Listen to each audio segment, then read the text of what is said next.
Hotel. Welcome to Journey into Self. I'm your host, Sarah.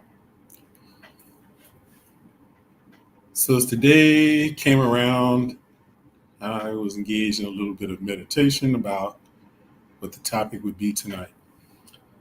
And what came to me in my meditation was to discuss letting go of the past and living in the present, or living in the present and letting go of the past. The reason that topic came up was as a result of some counseling I engaged in earlier in the week, and in some discussions uh, that I've had with some people, including um, some people close to me. My observation about those discussions was a lot of the topic of discussion in both in those situations surrounded the past. Uh, in the counseling session that I was engaged in, uh, there was a lot of discussion and debate about an incident that had occurred in the past, and and I spent some time discussing the the need for us to be aware of what we're thinking about at all times, or at least attempt to do so as much as possible, and to be mindful of being in the moment.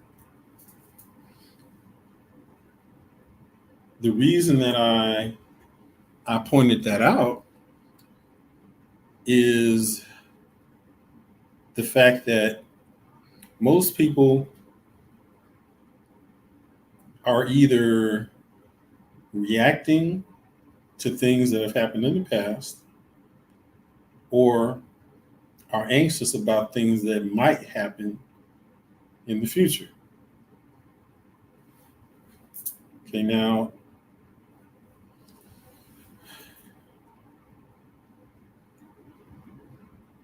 we can't control what might happen in the future. We can't change what has happened in the past. My Sadhguru Amma likes to tell us that the past is a canceled check. There's no value to it.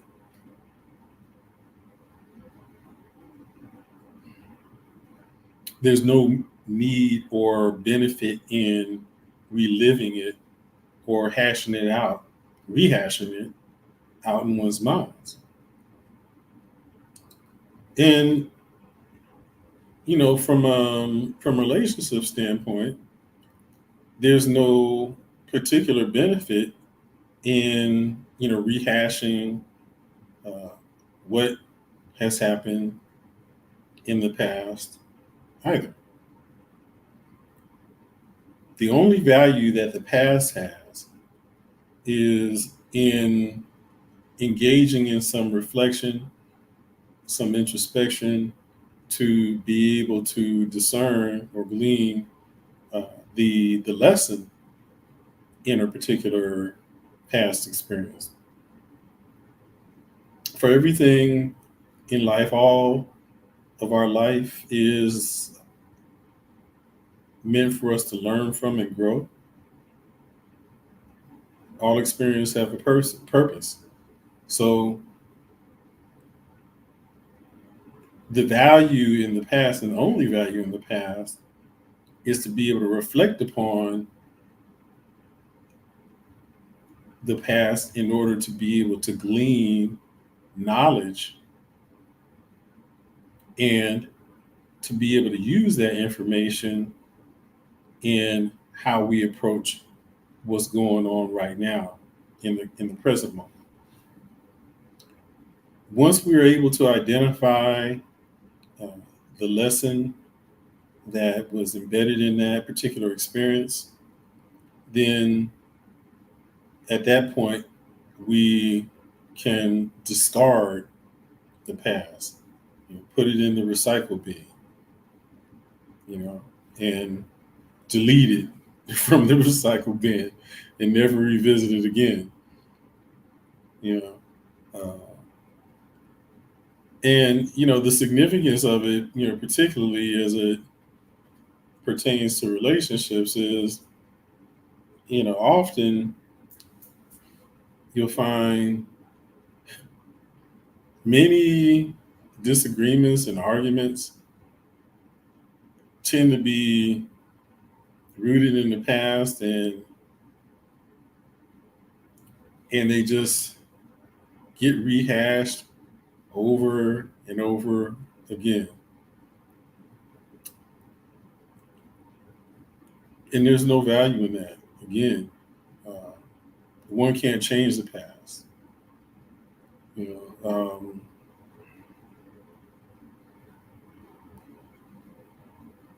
If there was any need for a discussion of it, particularly in a relationship, is to be able to hear each other's perspective. If mistakes were made by either party, it's important to acknowledge those, uh, apologize, and commit to make amends, to change one's behavior. But what one cannot do is change what happened. Um, it's also important to realize that the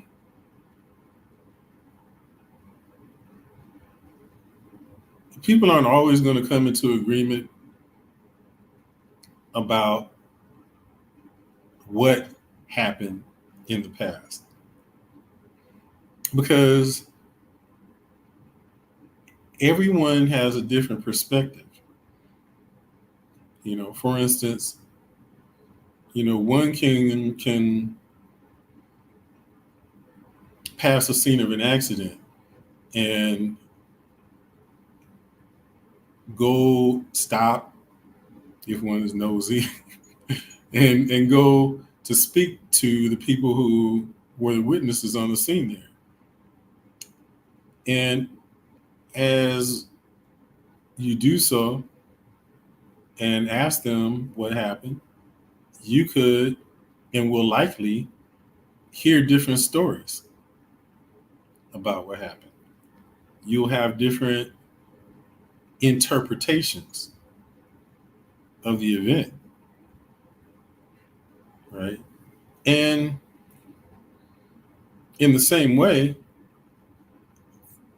though two people may have an experience in common that they participated in, their perspective on what happened in that circumstance will be different because people have different perspectives. And the ironic thing about it is that part of the reason that people have different perspectives about things is because, to a major extent, how we interpret events is influenced by things that have happened in the past. And depending upon the nature of that experience that occurred in the past, the timing of it, if it's something that occurred in someone's youth and the interpretation of that event was resulted in some painful emotions, that can be a very triggering event. It can end up evoking uh, some painful emotions and a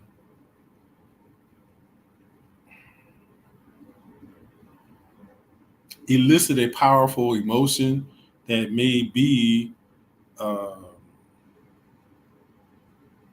that may seem extreme when comparing it to what the current circumstance is. It may, in other words, seem excessive based upon what has happened or what has been said. Okay. And so it's important for all of us to be able to realize that most of us are reacting to the past or reacting based upon what one thinks is going to happen in the future. And, often even what someone projects to happen in the future is based upon the past. Right. And so in that case, people aren't fully present and experiencing the moment for what it is and choosing actions and reacting disproportionate to what is happening in that particular moment. Uh, and I've had that experience often in my interactions with people. Um, and that can present a challenge. I mean, so I realize that often people are reacting. So I make it a point as much as possible to not uh, be in judgment or uh, get upset with them um, for reacting. Um,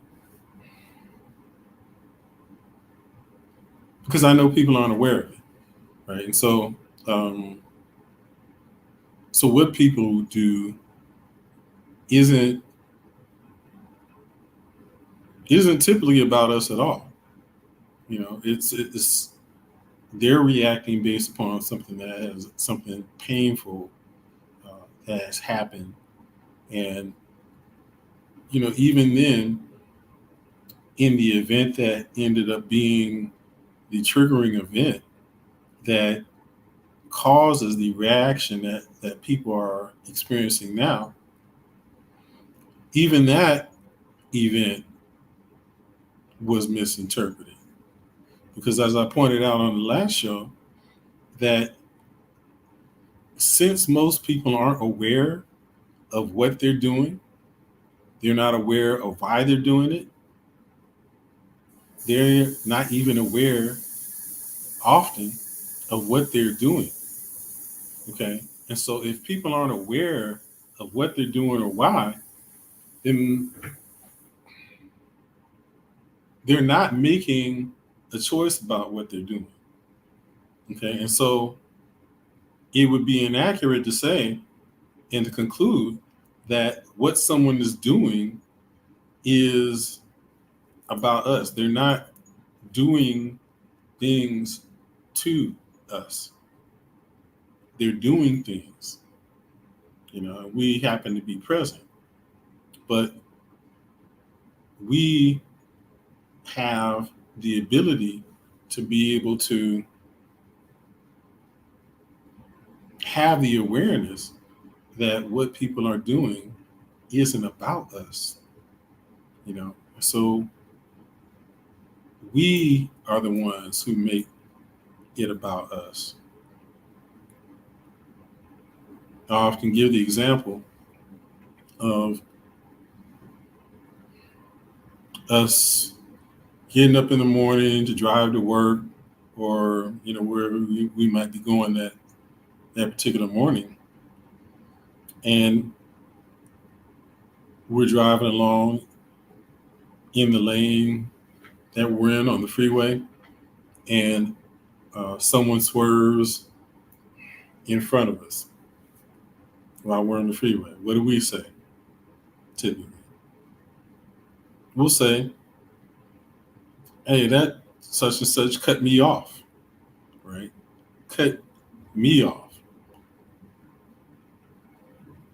as if that person got up in the morning and said to themselves, "But let me get on the 405 and find that Sarah and cut him off,"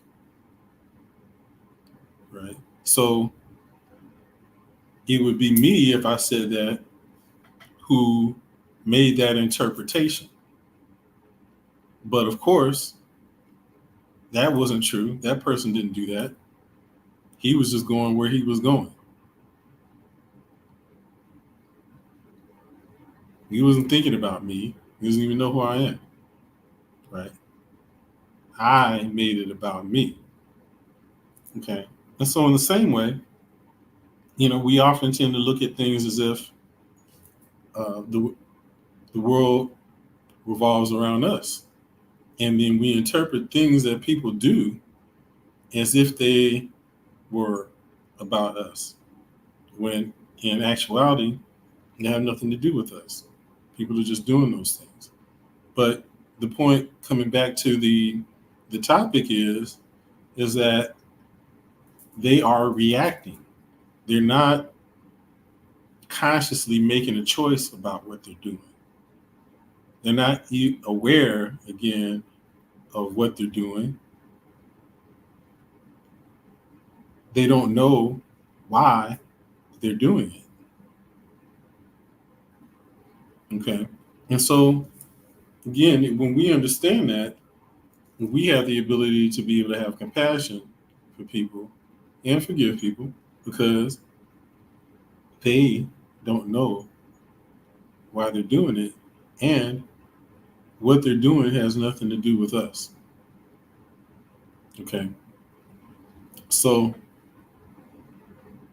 now that we understand and accept that all of us are typically in reaction mode, typically living in the past, how do we get to the point where we can transcend living in the past and being in the being in the moment?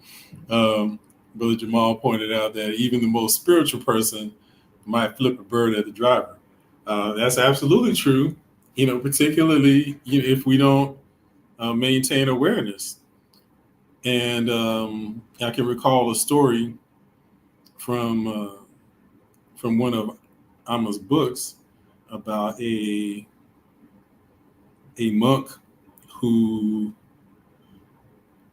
went up to the Himalayas or Himalayas, whichever one you prefer, and he found a cave to engage in deep meditation with. And so we spent some time there meditating in the cage and in the cave, and was able to, or at least he felt like he had attained a level of profound peace and tranquility. Right. But how does he know that? Because he's alone in the cave, and there is no one or nothing for him to interact with. So how will he know if he's achieved peace if there's nothing for him to have experience with? So the monk completes his solitude in the cave and comes back into civilization and decides to rent a nice Mercedes Benz convertible to go for a drive. And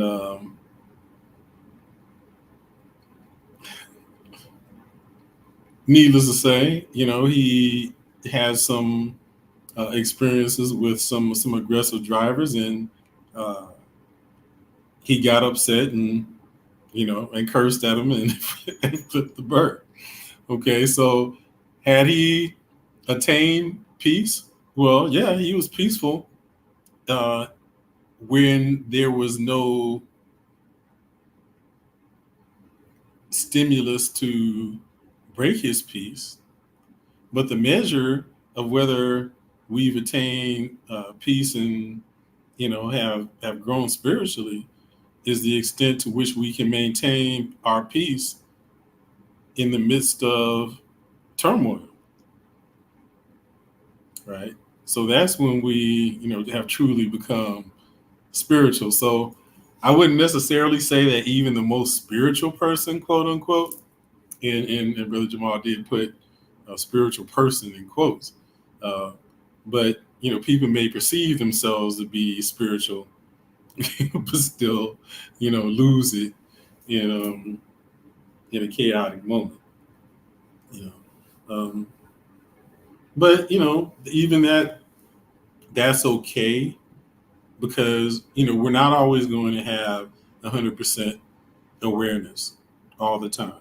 We are going to have lapses in awareness, right? And we will find ourselves unconsciously reacting. So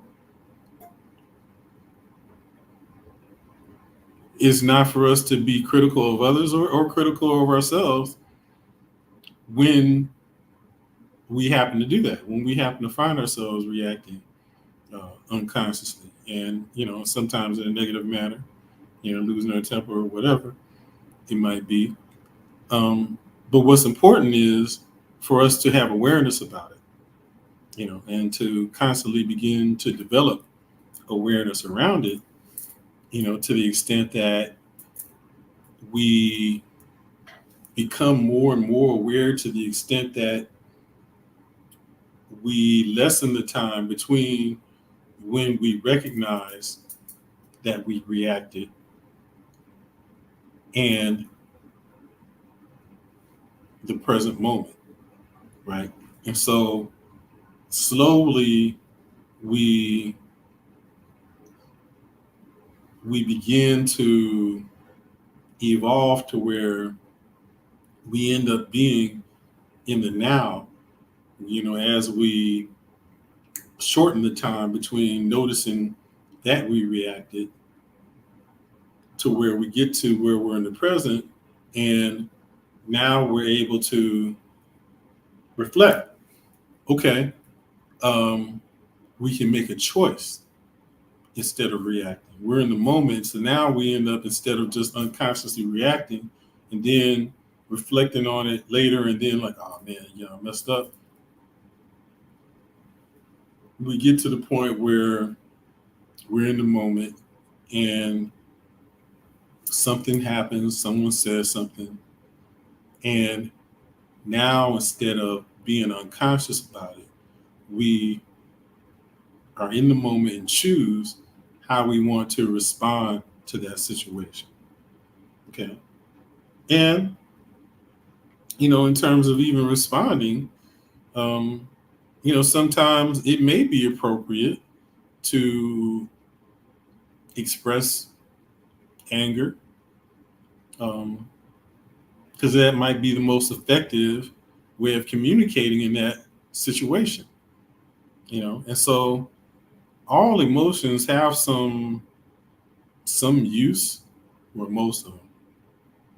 I don't know if there's any real value in being depressed, uh, but but even anger, can serve a purpose, um, in that it may be effective in a particular situation, But what's important is for us to be able to have control over the emotions rather than have emotions be in control of us, right? So as Amma teaches us, she points out that we should be able to choose our emotions in the same way that we choose clothes. We should be able to choose the emotion that's appropriate for the situation, appropriate for the weather, appropriate for the event, right? Choose the appropriate clothes, but if the circumstances change, we can choose to change our clothes into something that's more appropriate.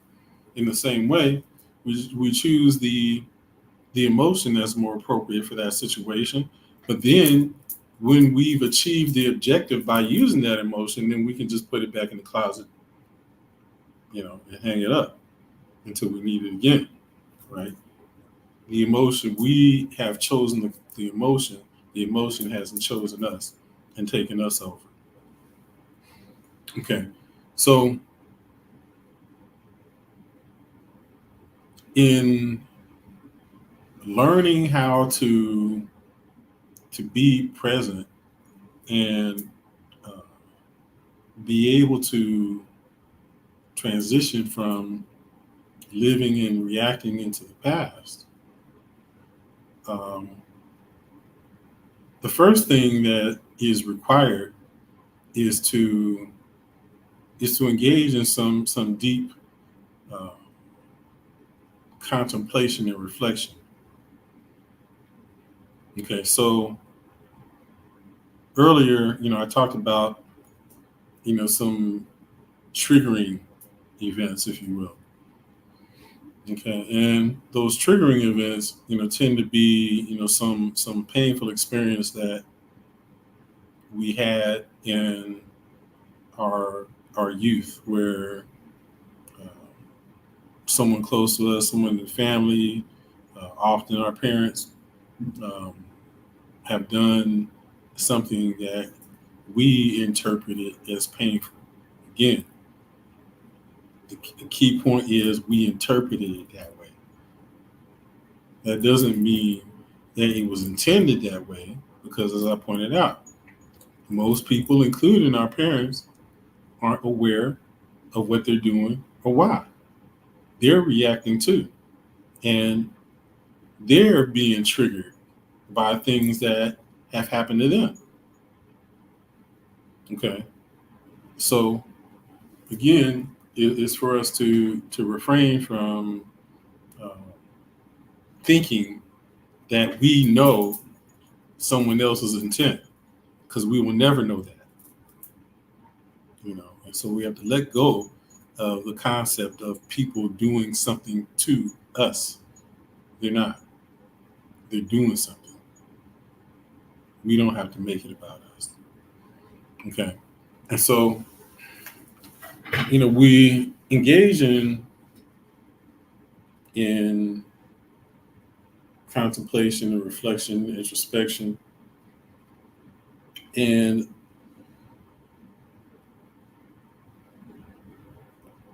when we do so,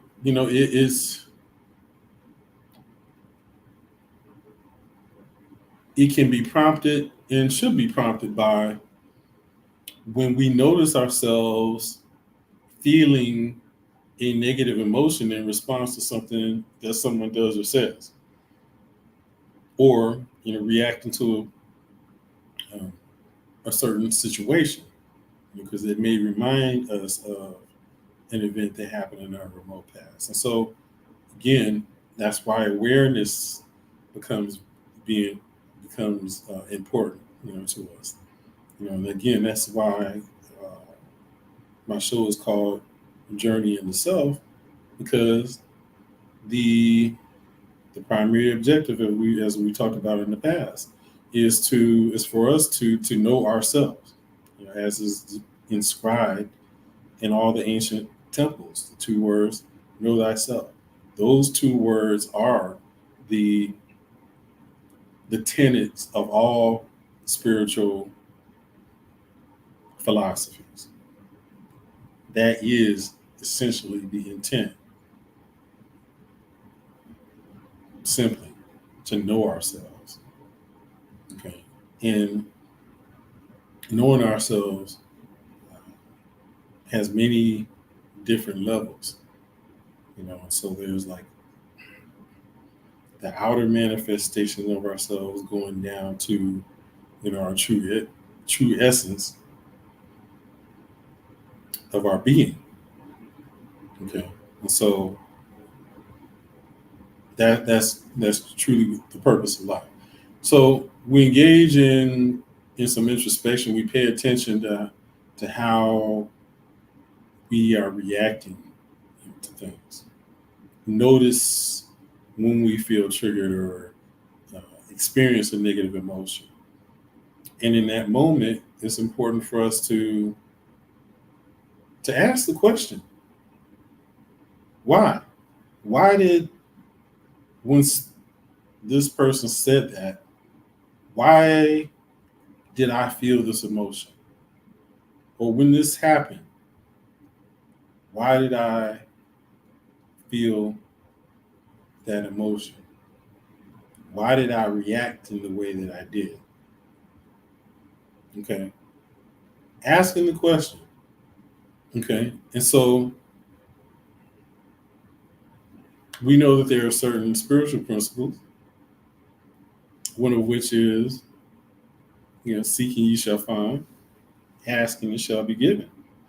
Right. And so when we begin the process of starting to ask ourselves questions about things and engage in contemplation, we will find the answer. The answer will be revealed to us. The universe will bring forth the answer, to the questions that we pose to ourselves. We just have to ask the question and be quiet and listen for the answer. You know, so when we sit with it, ask the question, engage in some contemplation over it, we will be able to trace it back to the origin.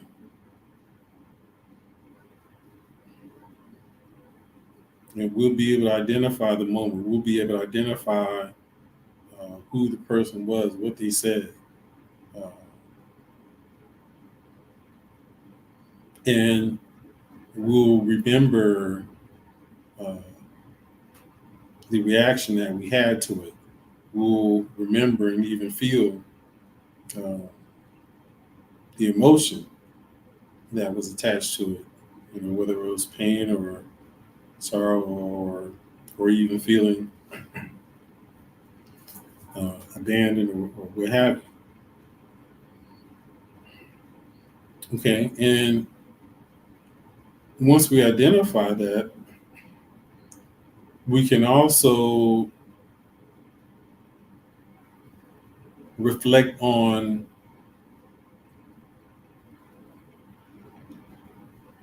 the effect that has had on us and how it has influenced our reactions to things, and we'll gain a better understanding as to, why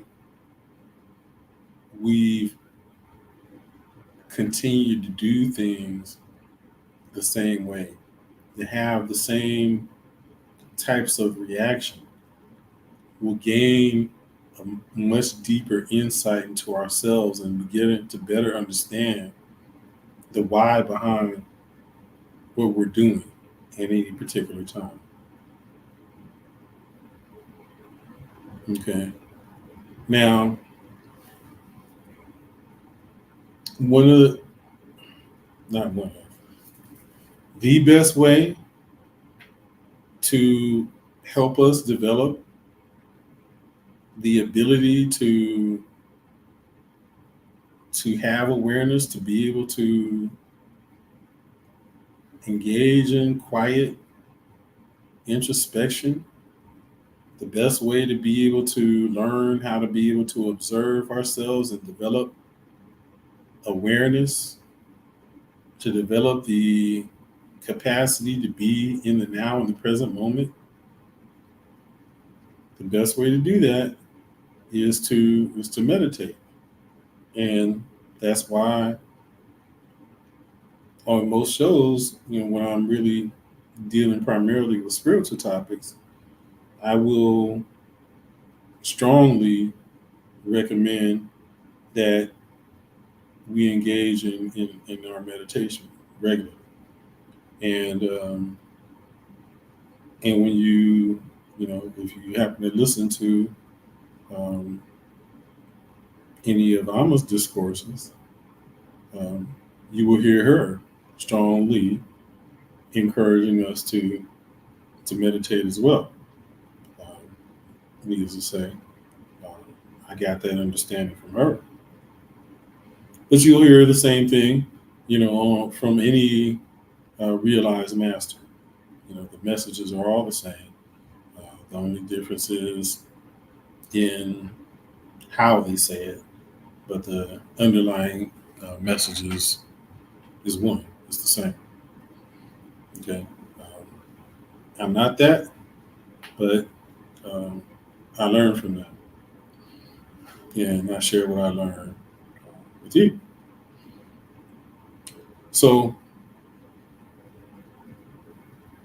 in meditation, we we learn to be able to still our minds by withdrawing our energy from our thoughts.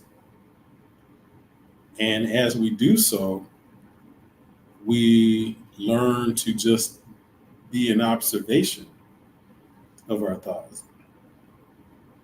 So again, we're not stopping ourselves from thinking, because that is impossible, because trying to stop oneself from thinking uh, brings energy to thoughts. So that's why I say it's impossible to stop yourself. But what we can do is to learn to withdraw our energy from thoughts. And when we're able to withdraw our energy from thoughts, then we no longer attract them, or don't attract them at the same rate. Okay. Now, when you master that, then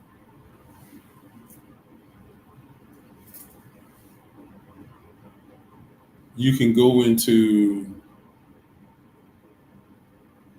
samadhi, into union with spirit, because the thing that divides us and impedes our ability to be in unity with spirit is the fact that we're always thinking.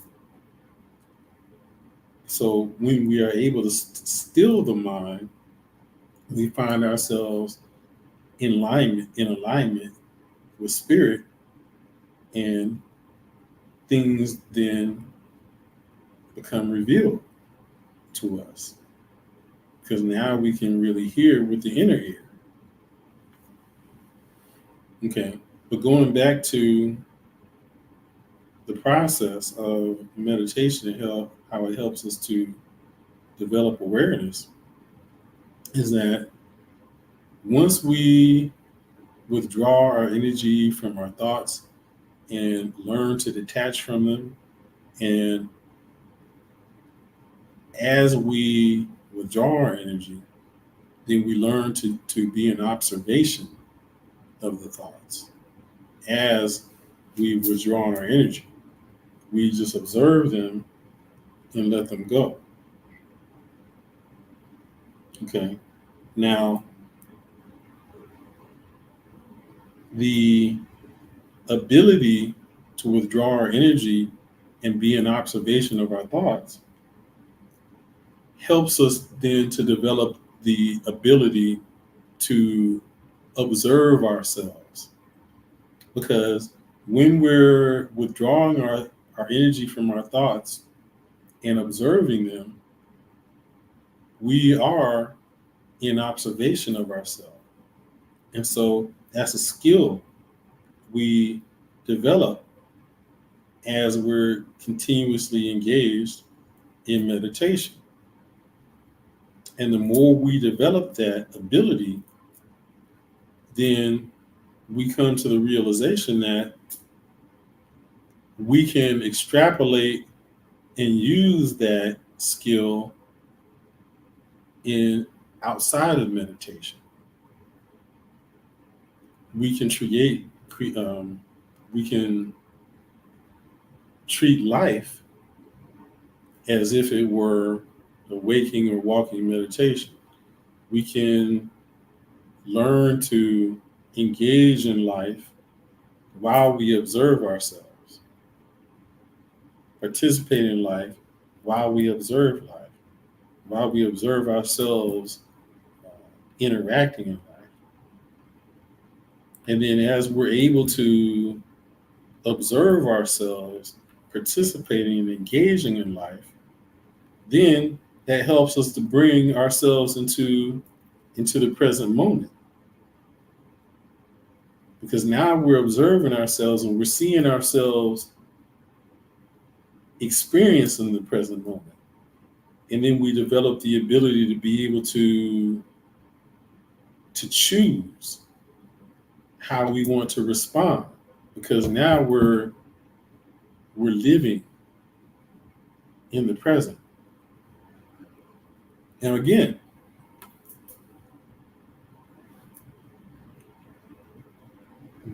as we put this into practice, we'll develop some proficiency, but we won't be 100%, particularly if that's something that we're starting out at.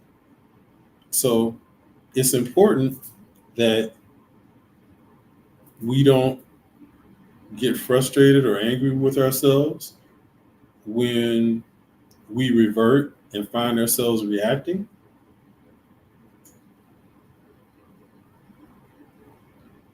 We must be able to forgive ourselves and just let it go. Okay.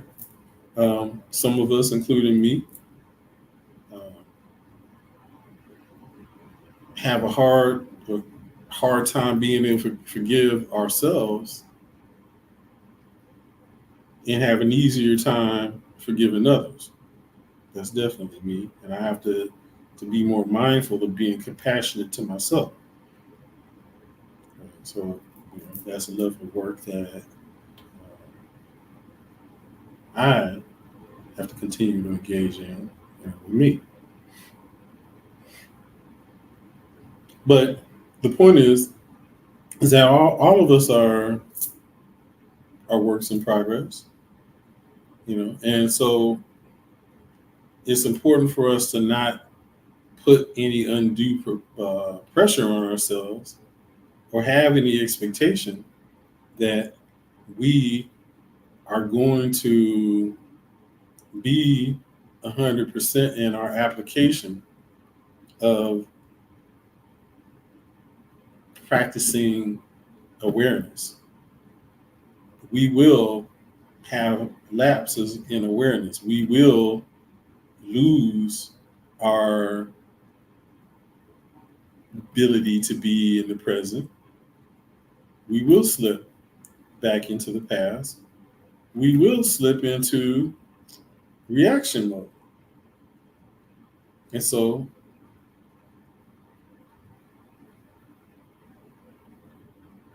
it's important, though, to recognize that the more we practice being aware, and that comes from the more we practice meditation, the more we will practice, we will develop the ability to be uh, in awareness, which helps us develop the ability to be present in the moment and to be able to choose our actions, how we want to respond to situations. We will become more proficient. We will develop a higher level of proficiency to where we slowly are are moving ourselves from uh, living in the past and being in the present moment.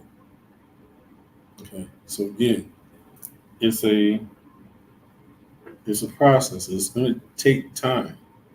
You know, it's not like we just to make a decision right now and we're going to like be 100% in terms of the practice. It doesn't work like that. It doesn't work like that in anything. And so spirituality is no different. Okay, and just I feel compelled to say this: spirituality is not the knowledge that we have. There's a lot of people who, not to like be, sounding critical or whatever, but I'm just making an observation. There's a lot of people who will um, espouse their deep knowledge of spiritual principles and be very articulate in elucidating these spiritual principles and be um, very impressive in terms of their presentation. But it's not about that. It's about how we incorporate those principles in our lives, and that's about us holding ourselves accountable to putting them into practice. It's not about holding anybody else accountable. It's not about engaging in criticism of other people and what they're doing or whatever. In fact, even if we notice something that we feel like somebody else can improve upon, it's not our responsibility to point that out to them. Instead, it's our responsibility to reflect on ourselves to make sure that that's not something that we're doing as well, right? And so it's an opportunity. It's like a mirror, okay, to help us check ourselves, right? So that helps us as well, to develop, um, more awareness. So it's always really, paying attention to and bringing the focus of our awareness and our efforts on to what we are doing, and if what we are doing is in alignment with the spiritual teachings that we have studied. Okay. And so that's the question that we should always be reflecting upon and asking of ourselves. you know and then by so doing, we're bringing ourselves into being able to operate in the present, to be in the moment, transcending the unconscious reaction state of being, being able to consciously choose how we want to uh, respond to a given situation, or to um, another person. Okay, and so um, again, life can become for us a walking meditation, to where we're constantly in observation of ourselves and actively deciding how we're going to respond to situations and circumstances or people. Okay, so um,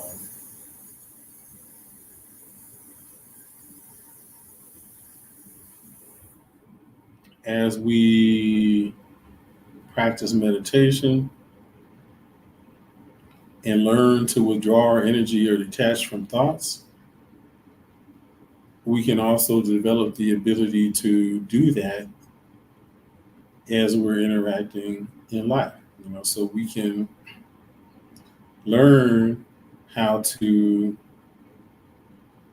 detach or withdraw our energy from circumstances, from situations, from people, in terms of not allowing ourselves to get caught up in the negative energy uh, being emanated from someone else. That we can be in control of our vibration by being in control of our thoughts, our emotions, our words, and our actions.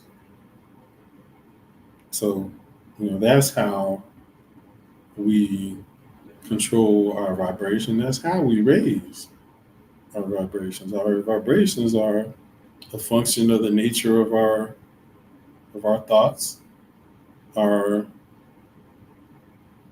words, our emotions. That's what creates our vibration. You know, if we're vibrating at a low level, the impetus for whatever that vibration is will begin with our thoughts, right? And that's why there's so much effort to keep us in the lower vibrational state. Okay. But we ultimately have control over that. We don't have to allow ourselves to get drawn into negative emotions, but that's where, having awareness comes in, because in these particular days, with all the influences that we have, uh, all the stimulus that we have constantly, uh, virtually all of us have phones, and the phones are not just to talk. There's all kinds of stimulus available on those phones, you know. But we have the ability to choose what it is. You know, we can choose to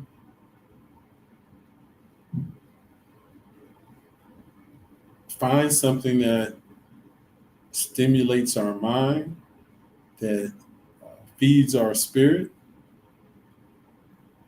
or we can choose something that keeps us on a negative vibration. Now, because of the readily uh, available access that the phone and the social media networks, the internet, uh, all of the content that's available, to us, we're constantly bombarded with things that uh, are designed to keep us resonating on a lower vibrational state. And it then becomes very easy for us to get caught up in it and being a victim of manipulation. And so, because we are constantly being uh, uh, bombarded uh, with that intent, it becomes that much more important for us to to be mindful, to be aware of ourselves. As I mentioned, the song by Parliament Funkadelic, uh, George Clinton wrote the lyrics in the song Funkenteleke. Mind your wants, for someone wants your mind. Deprogram, reprogram, program, deprogram, reprogram. Right. So we are constantly being programmed. It's upon us to deprogram ourselves and to program ourselves in such a way that we put ourselves on a path to maintaining a high level of vibration. But we do that by developing the level of awareness that keeps us in the now. And when we're operating in the now, when we're operating in the present moment, we are in control of ourselves. We are not uh, unconsciously reacting.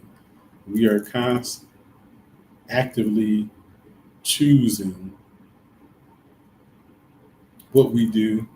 We're aware of why we do it, why we're doing it, and we're making the appropriate choice for that particular situation or circumstance. Okay, so I'd encourage you to watch this and study it, and more importantly, put those things into practice. And if you do have any questions about anything that I've discussed here, and want more insider guidance as to how to put these things into practice, do reach out to me. You can reach out to me on Facebook, Messenger. Uh, you know where to find me, Sarah. So you can reach out to me on Instant Messenger, or with a question, and or you can go to my website, which is more advisable, because if you go to my website, then you can click on set up an initial consultation or appointment, and and I can give you a free um, consultation. And and then if you want to work with me on a more continuous basis, then we can discuss the logistics around being able to do that, and see how I can best serve. So my website is www.sa-ra.org. So I encourage you to visit the website and to make an appointment, um, particularly if this resonated with you and you want to put these things into practice and learn how to be in the present, uh, to enhance your individual journey into self. And as you put these things into practice, you'll find a